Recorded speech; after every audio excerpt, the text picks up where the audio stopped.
Hi, my name is Stanley Bentu. Today we're coming to you live from the presidential suite of the Sheraton Hotel, where I'll be spending the next few minutes with businesswoman, entrepreneur, philanthropist, and mother. She is the CEO of Body Enhancement Limited and the founder of Body Enhancement Foundation. Her name is Modupe Ozolua. Hi, Modupe. Hi, Stanley. I would like us to talk about your work with the Body Enhancement Foundation.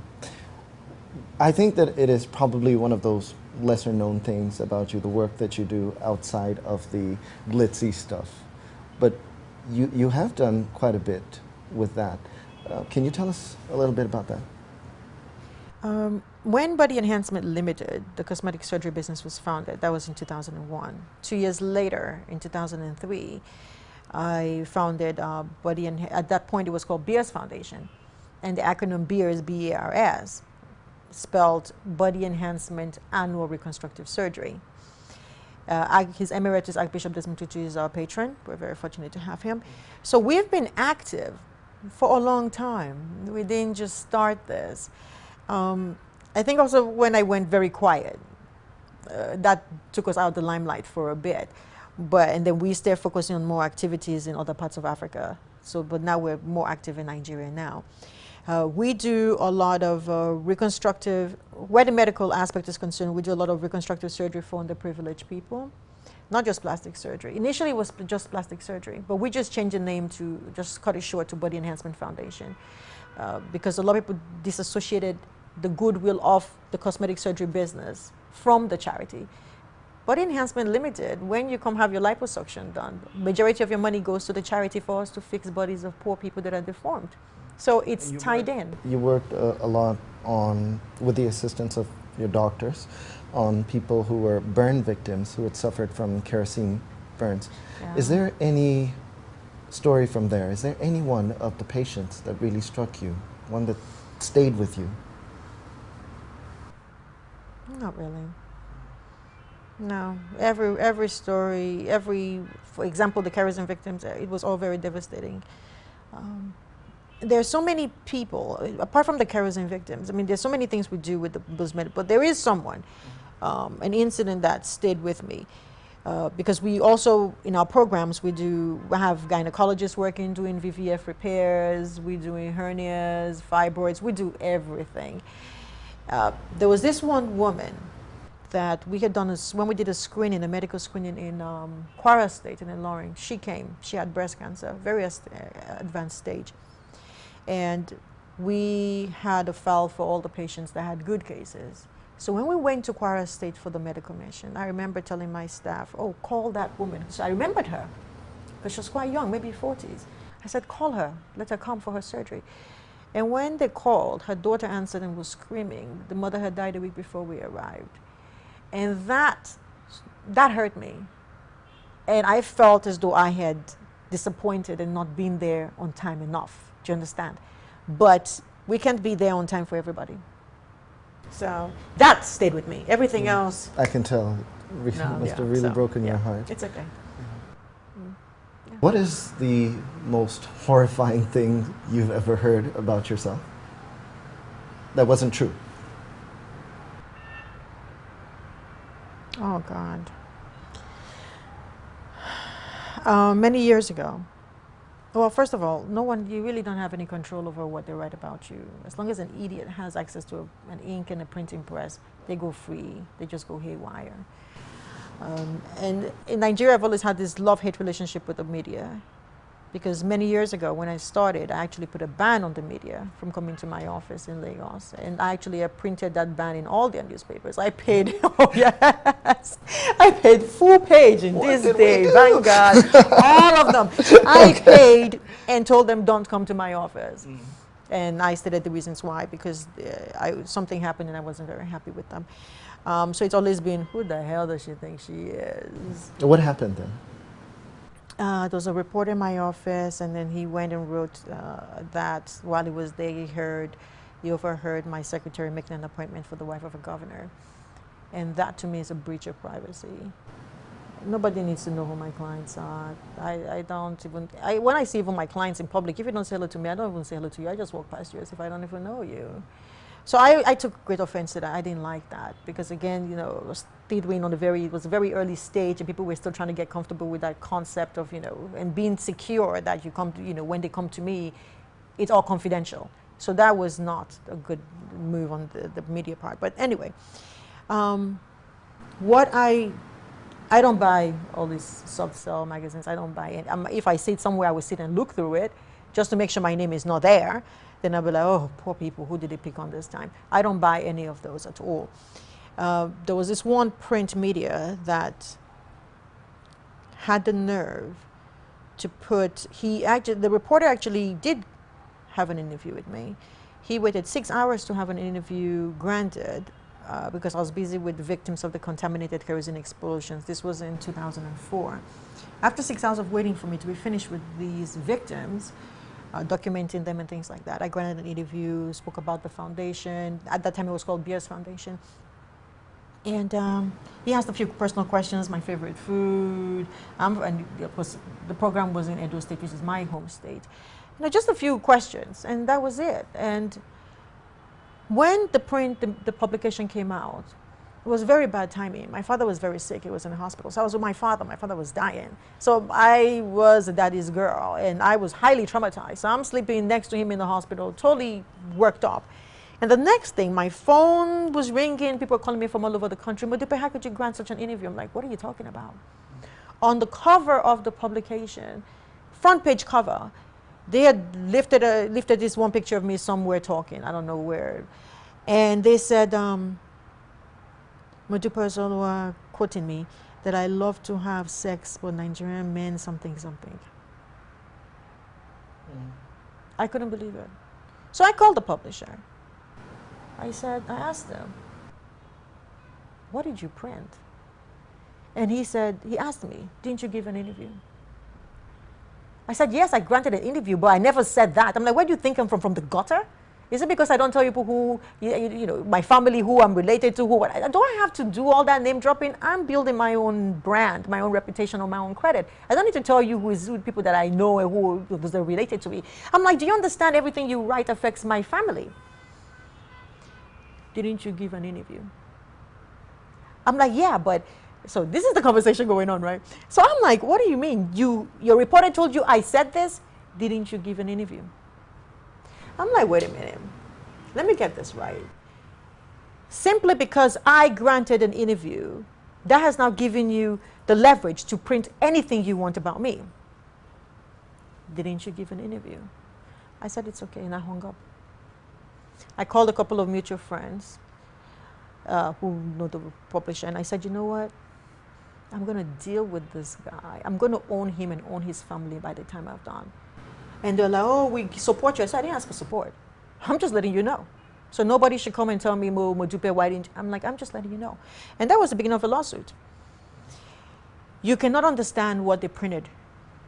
I was ashamed to board a flight from Benin back to Abuja, because everywhere at the airport, people were sitting down with this tabloid magazine with my face on the cover and such headlines and reading the story. I couldn't believe it.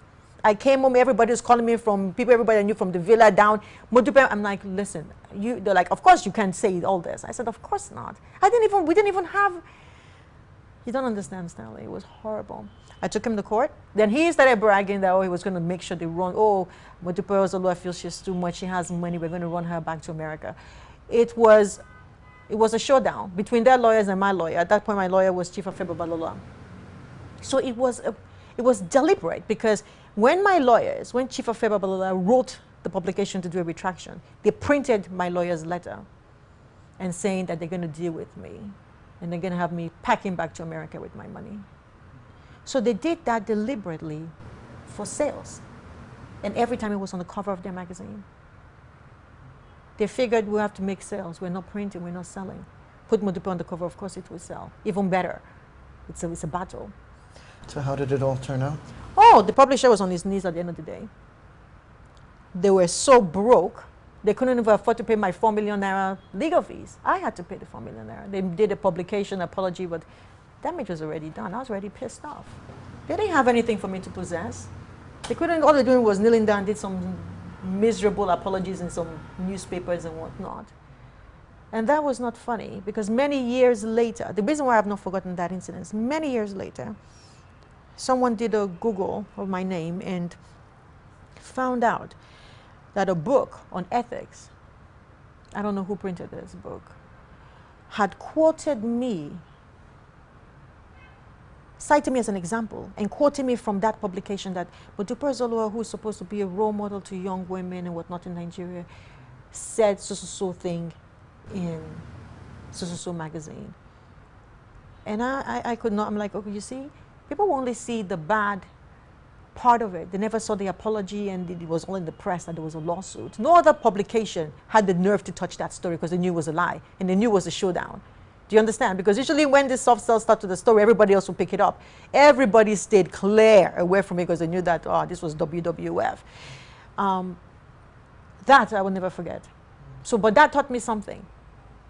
When you give an interview, you empower them to write whatever they want. So interviews I give, I tell them, and actually I stopped talking to the press for about 5-6 years after that. That's why people are like, oh, you disappeared. I didn't disappear. I was very much around, but I deliberately stopped speaking to the press. Anything I want to give out, and besides, when I do speak to the press, it's about work anyway. When I want to grant an interview, I tell them, email me the questions. Whatever questions that I revise the questions. I decide to put what I want to put in there, and I put my answers, and then let me see how you're going to work with it after that. Yeah. You don't go out much, so how do you like to have fun? I sleep. Rest. Oh my God. Rest. Sleep is to me just the most precious thing, because, oh God, I have so much on my plate. I have 4 different companies that I take care of. I have staff. I have my nonprofit organization. I have a lot on my plate that I juggle. Okay, so do you date? I have a boyfriend, yes. Mm-hmm. So how do you make time He for accommodates me. Well, obviously not. No, what do you mean by that? You know, we try and make time, and he's very busy, so which is good. I can't afford to have someone breathing down my neck 24/7. So we work out. How do you balance it, like a work, relationship?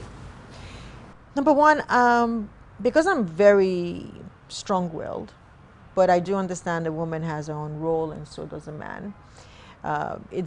He knows that when we haven't seen each other in a bit, don't say, oh, you know, what are you doing? Where are you? Because the people that know me, when they call me, the first thing they ask is, where are you? What part of the world? Because I'm always all over the place. So he just says, okay, tomorrow we're meeting so place, or, you know, he takes charge. I like that. I'm always in control, so I like it when he takes control sometimes. So we're able to work that out. It's not a problem. What's the most romantic thing he's ever done for you? I'm not going to say that. Oh, no, it's not necessary. A little bit. He makes time for me. That to me is the most important thing. The attention, the time. Yeah, that's important. And your son? How's he doing? He's great, thank you. He's great. And recently you had a funny story about a young lady who had a crush on him. Oh, yes.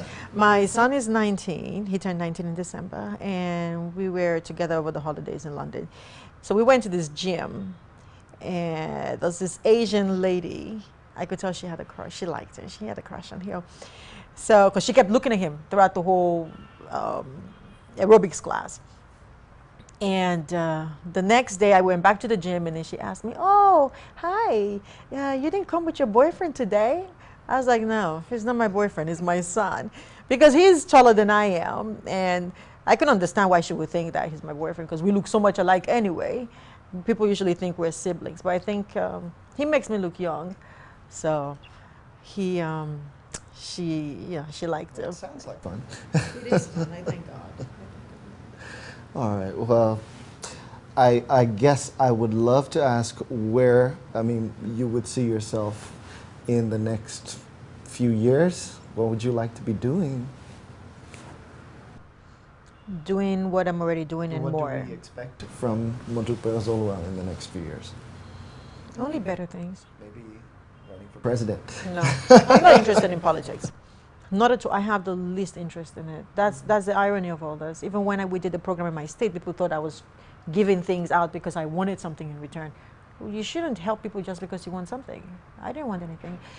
90% of my friends are politicians. All political parties. You never thought That about has running for office? people. No. In my definition of running for or being in public office is to serve. I'm already serving. I'm serving more than a lot of people are already doing that are in office. No, I'm not interested at all. Not at all. People have tried for years to get me into it. No. What has life taught you? What is the most important lesson that you've learned in your journey?